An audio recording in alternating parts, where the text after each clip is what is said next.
This is the 10-Minute Teacher Podcast, episode 720, Teaching Python, How Even Younger Children Can Get an Early Start. Welcome to the 10-Minute Teacher Podcast, hosted by author, educator, speaker, and mom, the Cool Cat teacher, Vicki Davis. Teaching coding can be challenging and expensive, but our guests, Sean and Kelly, have a solution. We can start teaching the second most popular coding language, Python, in our schools. Kelly Schuster-Paredes and Sean Tibor host the Teaching Python podcast, where they help kids of all ages learn this valuable language. Before you think it's too hard or too difficult, you'll want to hear their story. Kelly is a mom, a world traveler, and loves learning about cultures. Kelly has a master's degree in curriculum, instruction, and technology, and currently teaches 6th and 7th grade computer science at Pine Crest School in Fort Lauderdale, Florida. This is her third year using Python. Sean is a dad, coder, teacher, geek, marketer, salmon enthusiast, Star Wars fan, and 3D printing nut living in Florida. He has worked in many upper-level IT environments and now enjoys the higher calling of teaching. Enjoy! I want to thank Advancement Courses for sponsoring today's show. Stay tuned at the end of the show to see how you can save 20% on engaging and meaningful professional development from Advancement Courses. I'm so excited today. We have the hosts of Teaching Python podcast. We have Kelly Schuster-Paredes and Sean Tibor with us. So teaching Python, first of all, a lot of folks are like, okay, what is Python? Are you talking about like, those things they've released in the Everglades down there with y'all in Florida? Or what is Python and why is it important? Well, so Python is a programming language and it's really great for students and for learning because it's easy to start with, but it grows with you as you get better and better and more knowledgeable in programming. So it's what we call a full spectrum language. It's great for beginners, and yet it's being used at Instagram and Google and all the big companies to write really advanced things like machine learning and data science. So it can grow with you as far as you want to go. So, Kelly, what age of students can start learning Python? It's really dependent on the child and how they are with reading and persistence and grit. I've had 4th graders come in and start with Python. We teach 6th grade, 7th grade, and 8th grade Python here, and codes these languages that kids can just pick up easy and go with it. We've seen kids in 3rd grade as well, we've heard. Sean, as you teach your 6th, 7th, and 8th graders, and they come in and you start with nothing, how do you make it relevant and start them on their journey? So what we start with is what they're already interested in. And whether that's dance or art or science or math or robotics, something that they're already interested in is a great starting point for them to see how Python can make that better.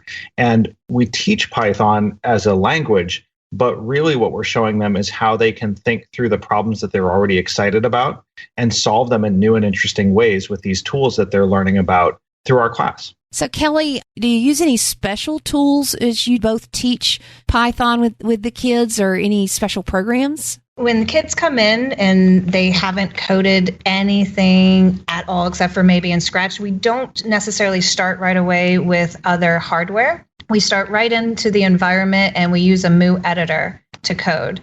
We also then introduce them to the BBC Microbit, which is a tiny microprocessor that has a lot of little lights and a little gadgets that you can connect to. And the kids like it because it's some sort of instantaneous feedback. We code it to make a smiley face on the Microbit, or we code it to play happy birthday. And we usually start them there with the basics, something that's going to give them a feedback right away. Something that's hands-on and relatable. So, Sean, let's talk bigger picture for both of you. You've got the podcast Teaching Python, which talking to you before the show, it sounds like y'all have been a little bit surprised by the response. What kind of response are you getting from teachers around the world? And what do you see schools doing with Python as you kind of survey your global audience? I think what's been really amazing to me is that it's more broad than we thought it was going to be in terms of the response. It's not just educators, it's also people in the Python community that are passionate about education.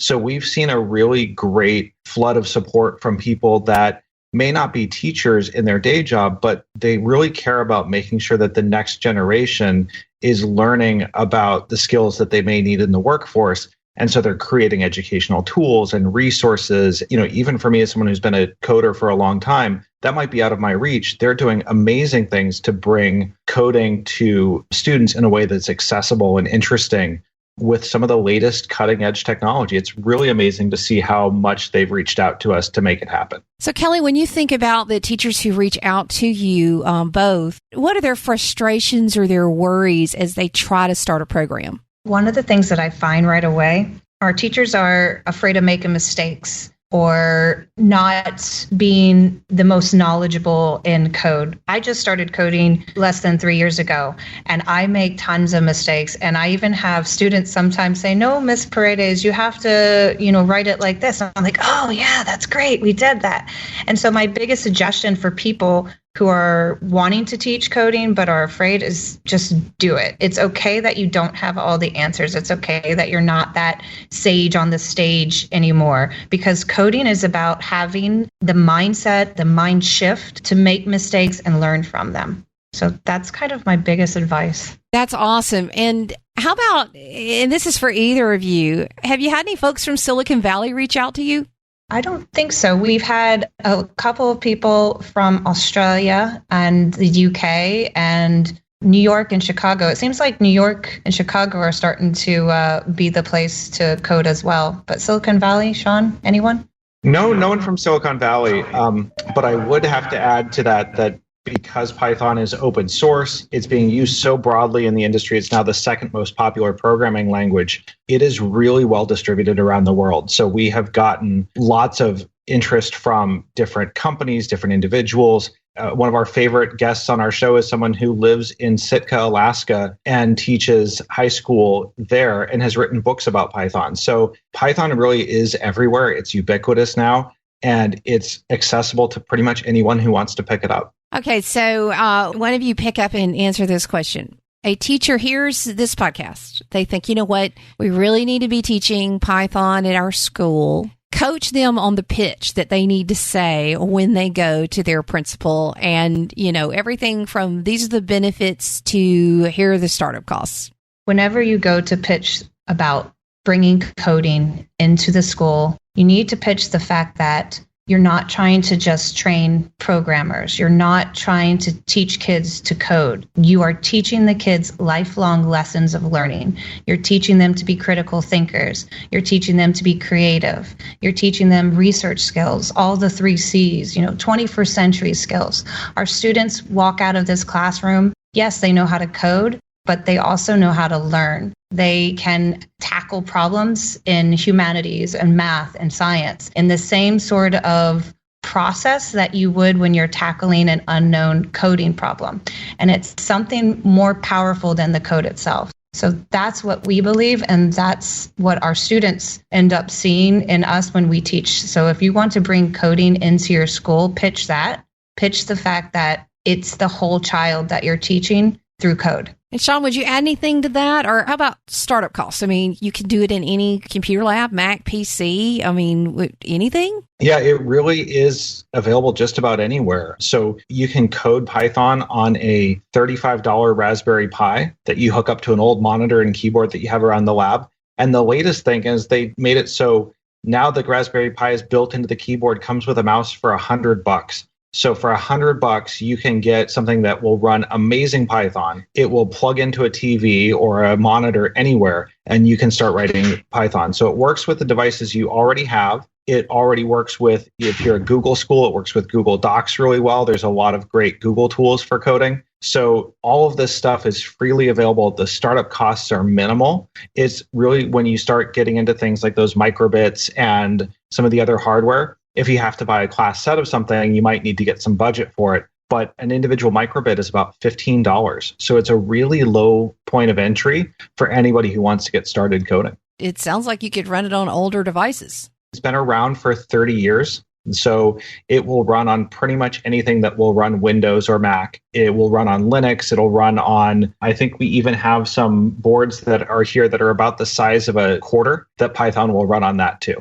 So let me ask you this. Are you guys in face-to-face school right now? We have about 90% of our students face-to-face with us right now. We do have some that are at home, and we're being flexible depending on what's happening in our community around us. Is this something that can be taught at a distance? Absolutely. We actually have found out that our kids have been excelling more online learning because they have this opportunity to mute us and code, or they code further. There's more time and dedication to the code.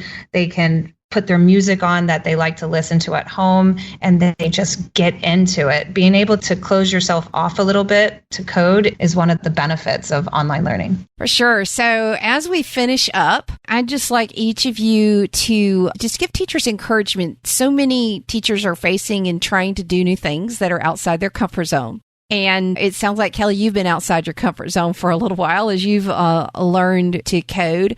What encouragement do you have for teachers in this time right now, each of you? For me, one of my biggest fans is Barbara Oakley, who teaches Learning How to Learn. And the coding process has made this shift in my thinking. The way I look at things in the world, the way I look at, Alexas, the way I learn a new concept. Even if you're not going to teach it in school, learning something new, something that challenges you, helps you to take it back to the way students learn, what they might be going through when they learn a new concept. So if anyone's out there who wants to learn to code, who says, I can't code, I'm old, you can't teach an old dog new tricks, I say, horse patookie. Sorry. Anybody can do it and try it. I love that. Okay, Sean, what would you add? Well, it's funny. I've been in technology and coding for a very long time, but this is only my third year as a teacher. So I had my first year as a teacher learning how to teach, learning how to be in a classroom and guide and coach kids through this process of learning to code and learning to think. And then my second year, we got hit with COVID. So I have definitely been through the roller coaster of the last couple of years of distance learning and hybrid learning. And so for me, this whole journey has been really challenging, but I've also seen how far I've grown in my own professional development. It has made me a better teacher. It's made me a better professional. So if anybody is out there thinking about all the challenges that we face, take a moment to think about all the things that you've overcome.